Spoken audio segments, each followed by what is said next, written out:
Welcome to the Traveler's Blueprint. Start designing your next adventure.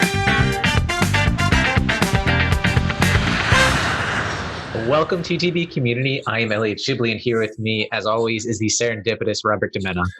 Thank you, Elliot, and good morning, everybody. So before we get into this week's Travel Bites, we want to just go over what we have going on behind the scenes. Our website, we're growing it almost by the week.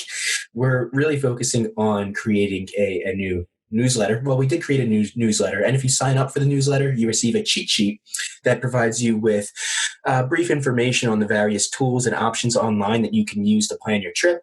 Highly recommend checking that out because we believe that it will be a very efficient tool to use once you can actually travel again. So look into that. We're also promoting travel consulting services where you can sit down with me personally, one-on-one via Zoom, and I can help you plan your trip in detail.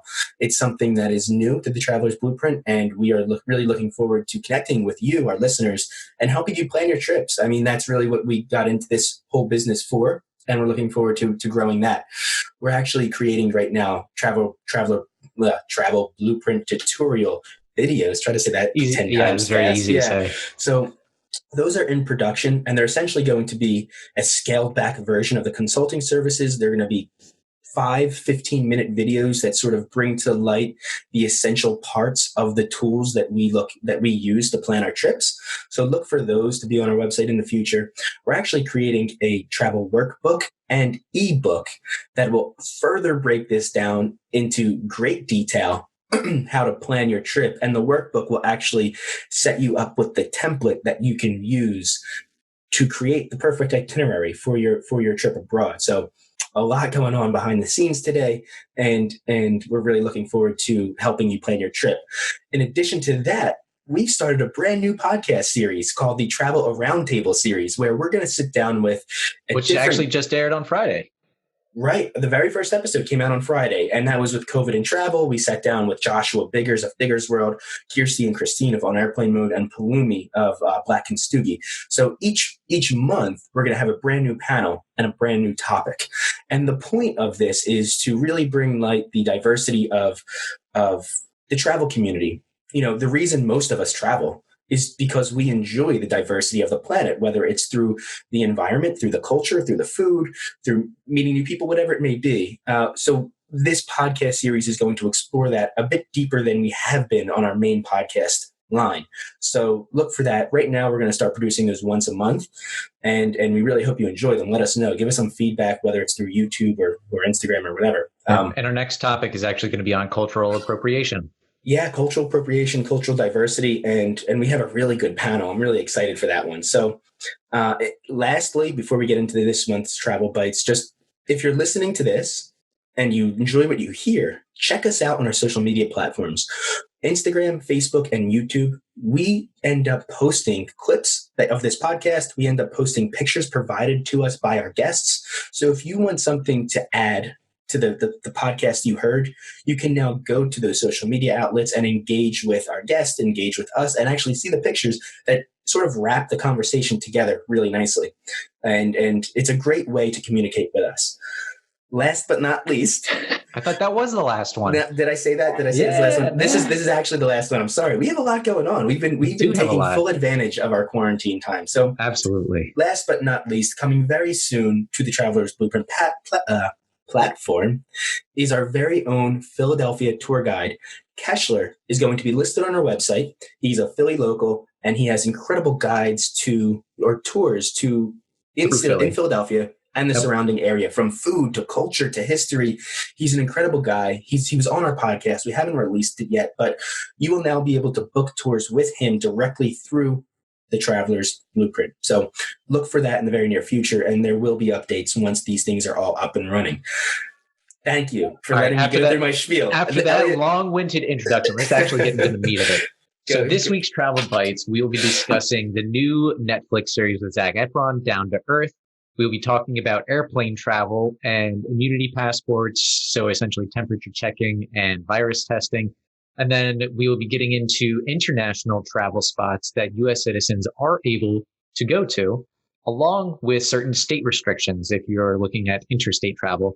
And then we will end the conversation with an update on the elephants in Botswana. And then typically we tell you who is on for the rest of the month. All right, Bob, start us off. Okay. All right. So I'm a guy, I don't know about everybody else, but I have man crushes. And I don't know if that's weird. My man crushes, they're always, let me just give examples. Like The Rock is a big one. How do you not man crush on The Rock? Joe Rogan, obviously, is a big one of mine. There are a few others, but now I think I have a new one, and it's Zac Efron. So I watched Zac Efron's Netflix show. And I know there's conflicted opinions on how he was able to articulate what he was actually seeing and enjoying and experiencing. But I love the whole premise of the show where Zach and his co-host, Dan Olian, I'm not sure if I'm pronouncing that correctly. Darren. I'm sorry, Darren. What did I say?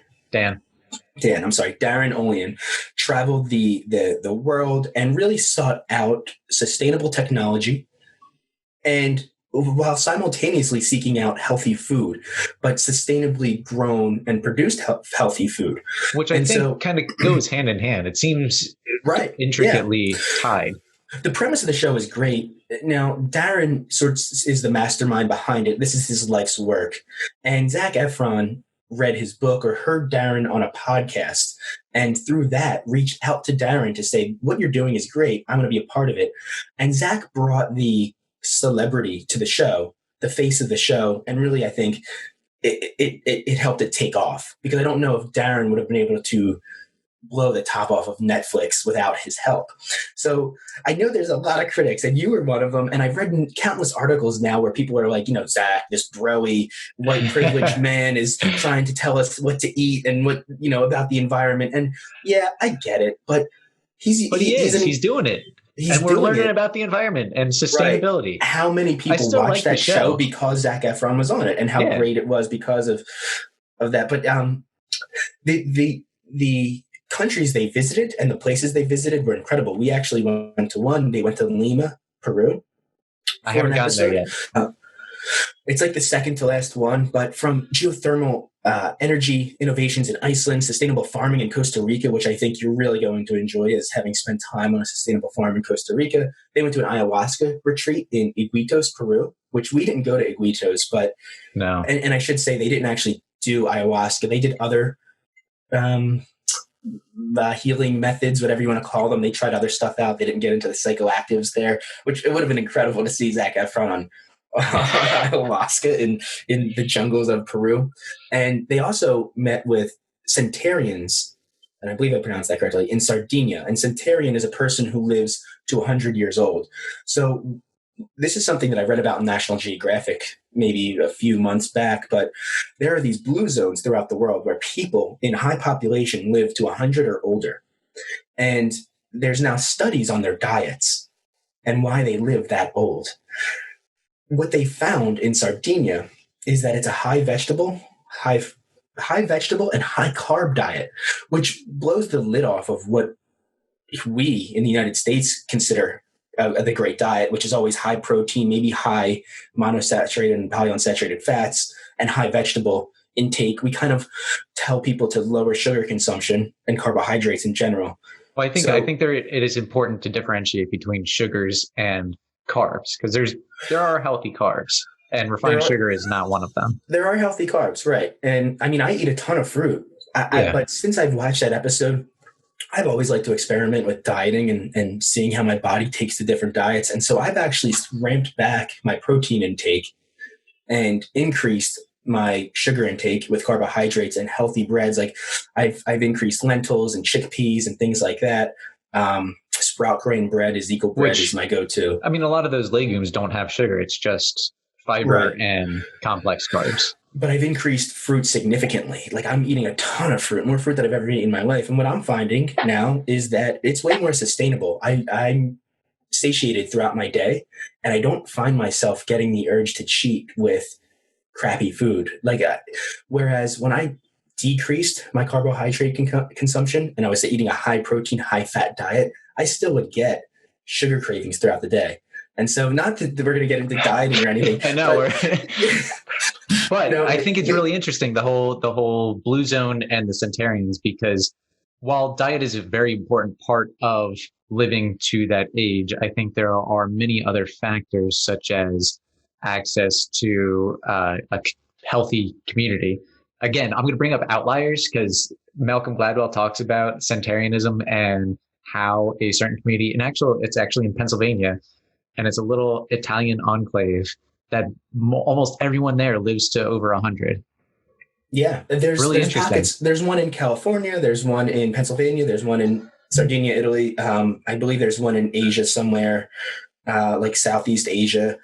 But yeah, the show I think is super interesting. If you're either a big fan of Zac Efron or you just want to stomach him because he might be too broy for you, I recommend giving it a try if this is something that you're even remotely interested in, because if you can look past that, the celebrity of it, the information that you get from it is legitimate, and it's really cool. Really interesting. Yeah.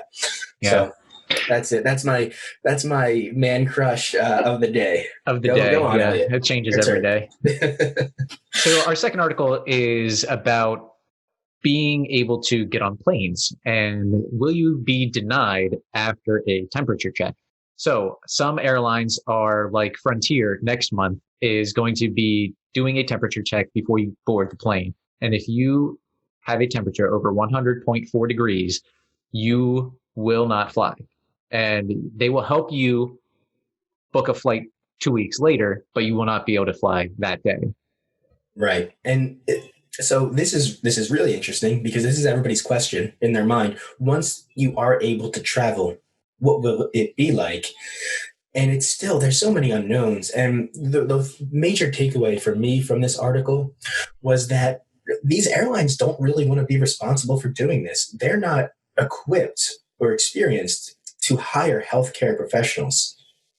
Right. And so it shouldn't be up to the airline. There should be consistent leadership. There should be regulations that are broad and sweeping that every airline has to follow. Right. If we want to be able to travel, it can't just be every airline doing their own thing. It can't be every state doing their own thing.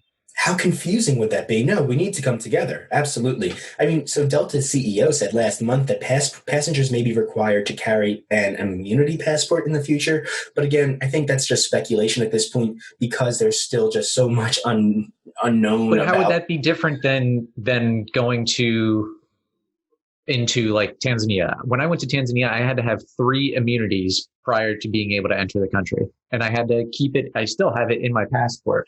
And it's a little yellow slip, and it shows all my immunities.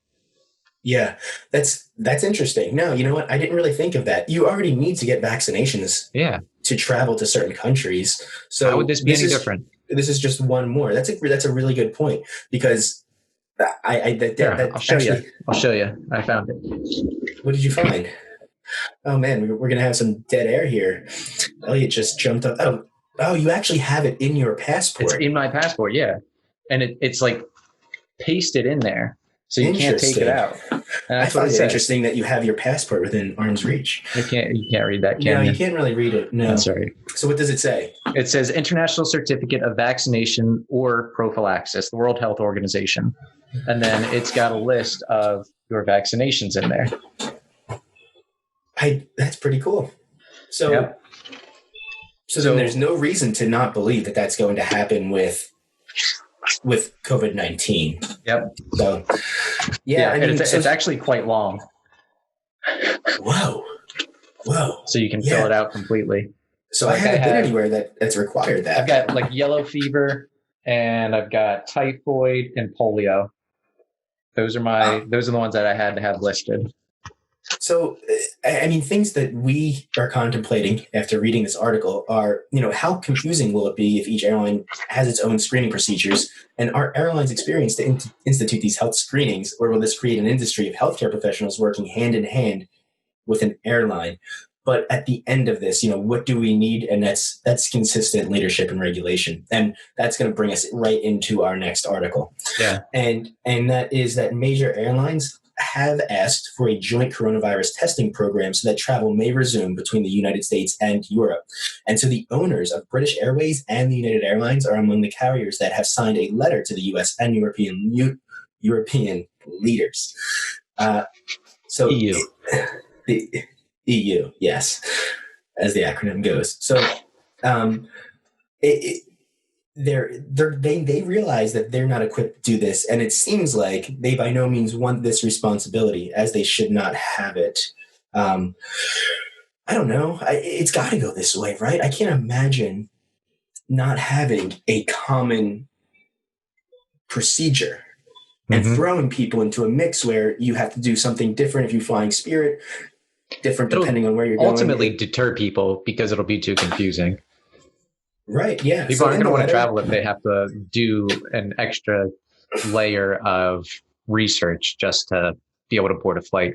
It would be a huge deterrent, and not something that's going to be good for the airline. Yeah. So testing obviously poses its own challenges, which we've discussed, but we've talked in the COVID-19 and travel roundtable that was released on Friday. We've talked in our past episodes of the Traveler's Blueprint Travel Bites, what it would look like and how countries would be able to reopen. And testing is one of those things.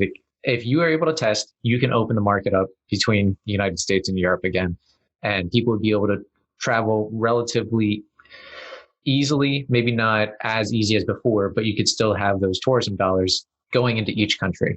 Which is priority right now. And so in the letter of these two major airlines to the EU and US governments, it says that we recognize that testing presents a number of challenges. However, we believe that a pilot testing program for the transatlantic market could be an excellent opportunity for government and industry to work together.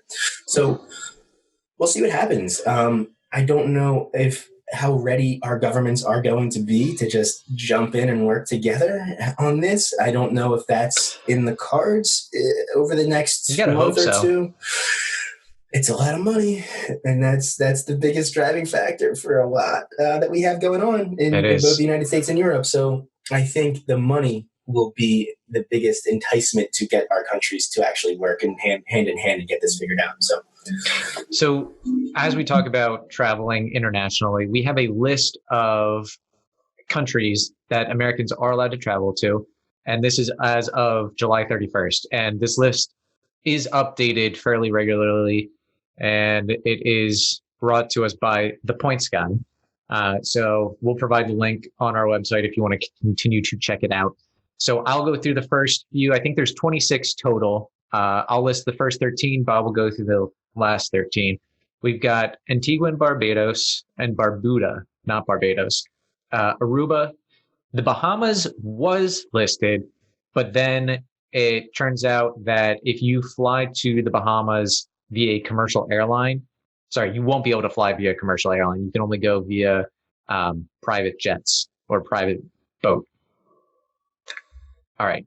Moving on past that, Barbados, Belize, Bermuda, Croatia, the Dominican Republic, French Polynesia, Grenada, sort of. Not sure why it's sort of. Ireland, sort of. Also, again, we're not sure why. Do your research if you want to go there. Jamaica and Puerto Rico. Bob? Yeah, and so, one thing I want to note, Croatia interests me because I believe they're part of the EU. So I'm wondering how they got around that. But finishing up the list, we have the Maldives, Mexico. I'm also surprised to hear. Rwanda, St. Barth's, St. Lucia, St. Martin, St. Vincent, and the Grenadines, Scales, which is right off the coast of Africa. Right? Is that how you pronounce that? How do you say that? Seychelles. And Tanzania, Turkey. Also surprised to hear Turkey on the list. Yeah. Turks and Caicos. And then it says the United Kingdom, sort of. Again, research it. If you plan on going there, these things change by the day. So even if we were to tell you the details of it, in 2 days it could be different. So, and unfortunately, most of Asia, all of Europe, and all of Oceania remain off limits at this time. I was looking at New Zealand. They are, no one's going to be going to New Zealand for quite some time unless you have they are locked down. They are locking down, seriously. Yeah. And it sucks because that's kind of where we wanted to go. Yeah. There was one more at the end of the list, U.S. Virgin Islands. So if you were excited about that, you can still go. Okay. Yeah. Yeah. And if you plan to go to any of these locations, still be considerate. I mean, COVID-19, just because they are listed here, you can still get and transmit the virus. You are not immune if you travel there. So this actually brings us into our interstate travel, and different states like we've talked about before, have their own regulations on which other states you can travel to. And as it stands today, or as of yesterday, there are 22 states with travel restrictions to other states. And you need to make sure if you're traveling to a state outside of your own, what the mandates are and if you would be required to quarantine when you return. So Pennsylvania, New Jersey, and New York all have their own regulations of which states you can travel to and which states would require a self-quarantine for 14 days when you return. And everyone knows to stay away from Florida, right? Sorry, Florida. Yeah, for now, Louisiana actually is rising as the new epicenter, I believe. Good. And Texas is still pretty bad. Yeah, but hey, man, at least our states are. I believe there's no quarantine if we travel from PA to New Jersey and back and forth. No, we kayaked 2 weeks ago, and you didn't have to quarantine. Right. Yeah. No. Well, this is self-imposed too, and obviously, no one is watching you. No one is sitting at the border. But if you do come back and you did not quarantine, and it gets traced back to you, then you will probably be hit with fines. I have no idea what the fines are like. I'm sure that's going to vary, and this is all growing. Who knows how this will come back down on you? But it's honor system. Just don't honestly, just don't be a dick. Yeah, we're going to the Finger Lakes in New York for in a few weeks, and maybe 3 or 4 weeks or something. And that was just by chance that we booked there. We were looking at, North Carolina, maybe going to the Grand Smokies. We were looking at going to Acadia in Maine, but just ended up deciding on the Finger Lakes. And we got lucky that we picked a state that does not require us to come back and quarantine because, I mean, Yeah. I mean, who knows? Could change. 3 weeks, but I forget what week we're going, but yeah, pretty incredible. So, all right. On a lighter note, on a non-coronavirus related note. Oh, finally. Yeah, TripAdvisor has announced the winners of their 18th annual Travel Choice Awards. So these awards highlight the top airlines and attractions, beaches, destinations, hotels, restaurants, and experiences around the world based on the quality and quantity of travel reviews collected last year prior to the COVID-19 pandemic. So Europe, as usual, dominates the category with the most popular destinations in the world. London, Paris, Crete, Greece, and Rome are the top 5. And then you have Bali rounding it out, right? So that was, top 5 along with Bali, which, man, has Bali ever not been one of the most popular tourist destinations on the planet? It wasn't. It wasn't? Yeah, good foot. Yeah. And then in the States, you have Key Largo, Moab, Anna Maria Island in Florida, and Santa Barbara, California, and then Brooklyn. And those were determined to be the top trending in 2020. Yeah. And something that was pretty interesting, these emerging destinations this year are far from the beaten path. So, man, Kaliningrad, Russia? Kaliningrad. It's I feel like I know that name from Call of Duty World War II. Yes, I feel like I've played a mission in that Russian town at some point. Yeah, that's one of the best games ever made. So Saranda, Albania. Yep. Beirut in Lebanon, Luxor, Egypt, and Nawasa. How do you pronounce that in Greece? That's the best guess I have. So those are the top 5 emerging locations. Beirut, Lebanon, I think, is having some internal conflict right now, but that's not a conversation for now. So yes, I think they are. I don't know. On a different note, the number 13th destination, the number 13th, yep, I said it, is Tulsa, Oklahoma, which was the highest ranking for the list in the United States. Right. Who if you plan to vacation to Tulsa, Oklahoma this year, reach out to us because we want to know what you did. Now, Tiger King, right? But Tiger King was post-COVID, so couldn't have contributed to this list actually. Right. But they're based in Oklahoma, that his whole tiger murder prison, whatever you want to call it, because it's definitely not a sanctuary. Was by the way, there, Carol Baskins definitely killed her husband. Hands down, yeah, absolutely, yeah. The guy just doesn't disappear like that. Some millionaire. We all agree on that. Mm-hmm. Yeah. Carol Baskin. So now, Elliot, you take the next one because you're the foodie of the two of us. All right. Well, I'm gonna mangle these names. Yeah, that's also why I gave it to you. In terms of the world's best restaurants, France has both of them, and no, the top two. The top two of the world's best. Am I reading this? Did I read this completely wrong? Anyway, I'm not. Bourges du Vieux Puy in Fontainebleau and La Vie Blanche in Rospet. So they rank the first and second restaurants in the world. Oh, so I did say it right. Yeah, they're both in France. Yeah. Yep. The two best. Yeah, the two best, which is pretty remarkable. This is something that I want to bring back. We talked about food at some point, I think, or our favorite food, and you put France as number one, I believe. Marlia listened to that, and I disagreed with you. And she was like, well, how could you disagree with Elliot on France being the best food destination on the planet? And at the time, I was like, yeah, I don't know. Maybe I just haven't tried that much French food. Obviously, I haven't. But here we go. This just solidified your choice as being... Yeah. So both of these, one of the top restaurants in the United States is the French Laundry in Yountville, California. And the other one is in New York City, and it's Daniel. And I don't know if you guys listening are familiar with the French Laundry, but it's Thomas Keller, and it is one of the most... I have not had a chance to go. My dad has, and it is supposed to be absolutely incredible. Just to give you an idea, it is the prix-fixe menu is $310 per person. And I am fairly certain that's without drinks. But if you want the Thomas Keller experience, there is also a sister restaurant, Ad Hoc, which has absolutely incredible fried chicken. And one of my coworkers actually suggested I go there when Amanda and I were planning to go to Sonoma. And I was really disappointed. There is actually like a recipe for Thomas Keller's fried chicken. It's supposed to be some of the best fried chicken in the world.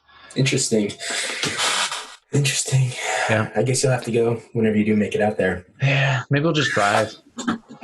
That would be a beautiful drive. Maybe rent an RV. So we'll see. Yeah. This last story is just an update on something we brought to you last month regarding the mass elephant die-off in Botswana. So they've ruled out murder, they've ruled out poaching, and they're now focusing on the water sources as containing a potential pathogen of some kind. Or toxin. So, a toxin, yeah. So they're still struggling to establish the cause of death. It's now been 2 months. They've submitted samples to labs around the world. The United States has some, and they're still essentially what they're down to doing is just game of elimination. So what they actually said was in the article, it's a game of elimination where we started testing the most common causes and then move on to the less common ones. We then have to verify and corroborate these results from different laboratory tests. We're hoping to provide a more concrete update tomorrow. So it's incredible. There has to be, the water source seems the most likely, right? That they're there, because depending on the time of year, water sources become uncommon, and elephants all navigate and migrate to the same one or similar ones. I've watched documentaries where they have these water holes, and elephants actually remember the locations of watering holes, and they create these paths in the forest, which are essentially, from an aerial perspective, it looks like veins or arteries running through the jungle, and they'll follow them year after year. They keep these paths, and they know which ones go to which watering holes. And so the entire population, I'd assume, or a large percentage of it, are all sharing the same water source. And so we'll update you again next month on what happens with this story, or later this week, hopefully. Yeah. But on a lighter note, even though overall Africa's elephant population is declining, mostly due to poaching. In Botswana, which is home to about a third of the continent's elephants, the numbers of elephants have grown to 130,000, which is phenomenal. It is. Mm-hmm. Yeah. I think at one point it was under 50,000. Wow. That's sad. Yeah. That's sad. All right. Well, I mean, that's great too. They bump those numbers up. And on a little bit of a lighter note. Yeah, it's rough talking about that, but it is nice to know that poaching isn't taking a toll. Something I do, maybe we'll focus on it for next month, is actual poaching. And because I believe coronavirus has increased poaching in several African countries because of the lack of tourism dollars now coming there and helping keeping conservation efforts consistent. Mm-hmm. They might be. I think that would be a good topic for a travel roundtable. Yeah, that's a good point. Conservation hunting. Yeah. Okay. All right. So this month, starting next week, we have Andrew Tyree again from Coast to Costa, but this time he'll be discussing his tour to Oaxaca, Mexico.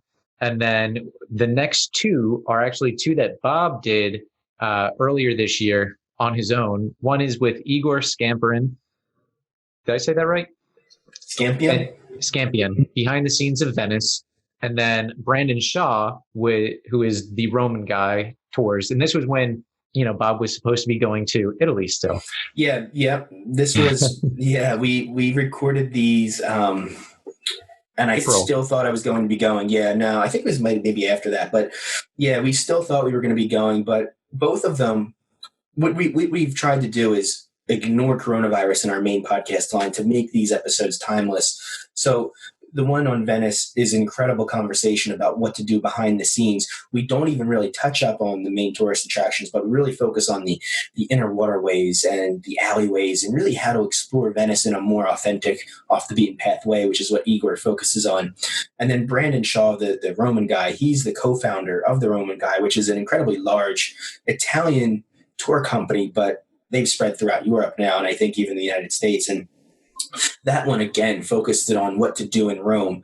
But as Brandon lived there for several years, he was really able to get into detail on the different neighborhoods outside of the Colosseum and, the main tourist attractions and bring me and hopefully you all into what you can do there that you might not have known otherwise. And so who's the last guest next? Last guest is Michael Hilliard, who he was one of the most interesting conversations, strangest conversations too. And I've ever too had. many whoa moments. Mm-hmm. Yeah, from what? Getting drunk with the Taliban to then we talk about minefields in like Kyrgyzstan. And he went to all the stands. He focuses on the stands and he focuses on war. And he likes to, and areas of not necessarily just war, but conflict as well. Yeah. Wasn't he talking about gun runners that were going across country? Don't give it all away, man. Oof, it was a good one. All right. So good. So, yeah, as always, thank you for listening. To every one of our listeners, you're our biggest advocate, and we appreciate every single one of you. If you could take a moment to share this podcast or share our video on YouTube or Facebook or Instagram and just contribute to the growth of our show, we appreciate it so much. That's why we do it. If while you're at it, while your coffee is brewing or your tea is steeping, can you please leave a review on the podcasting platform that you're listening to this on, or check out our YouTube, maybe add a comment or subscribe. Just, we're trying our best to grow. And if you're listening to this and enjoy it, you can contribute to that as well in a really big way. And we appreciate it. So in the meantime, stay healthy and stay safe and tune in next week. Thank you very much.